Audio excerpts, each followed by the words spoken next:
Tonight, we're happy to introduce you to a doctor.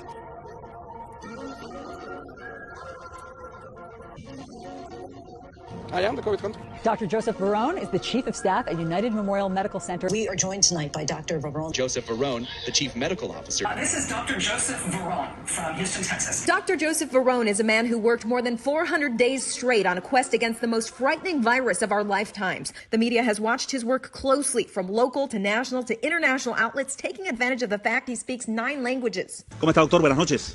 ¿Qué tal? Buenas noches. Gracias por la invitación. How many interviews have you conducted with the media over the pandemic? With this one is 1,640 since March 19 of last year.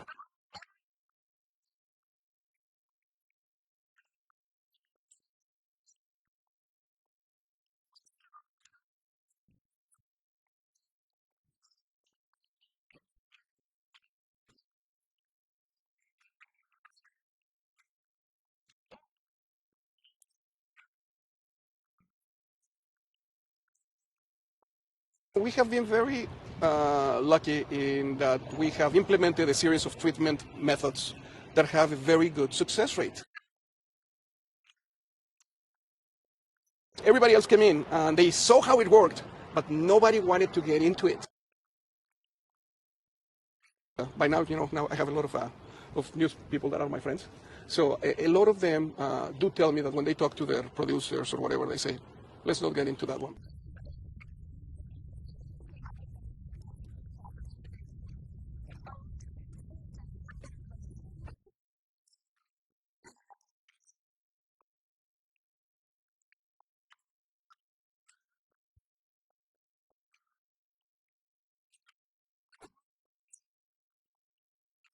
Ivermectin.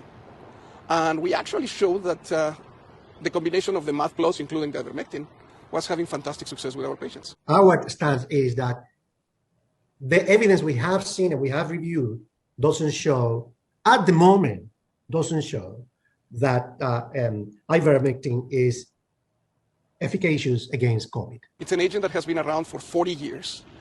It's an antiparasite, however, it has very potent antiviral and anti-inflammatory properties. And it actually has been shown to improve the outcome of patients with COVID, as well as prevention of COVID. I'm sure you're familiar with the newest data from India and from Mexico, where actually in those states where they have given ivermectin prophylactically, there are much less number of COVID cases. You have peer-reviewed research on this? Yes, correct. And we actually, one of the studies that I sent you was a study that looked at every study out there, a very interesting study that looked at all the available evidence, and everything favored the use of ivermectin.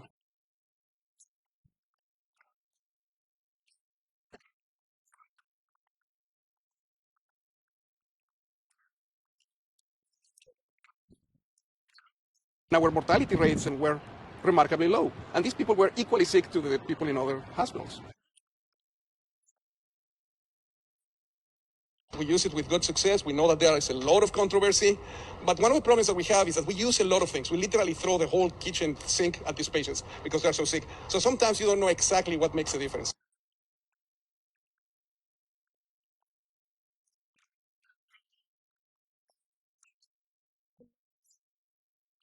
You need to cease and desist posting about hydroxychloroquine. It's not just about the viewers. It's about what our CEO reads. It's about what our GM reads. And like Lee said, it's not about the viewers right now. Everything's going to be under the microscope.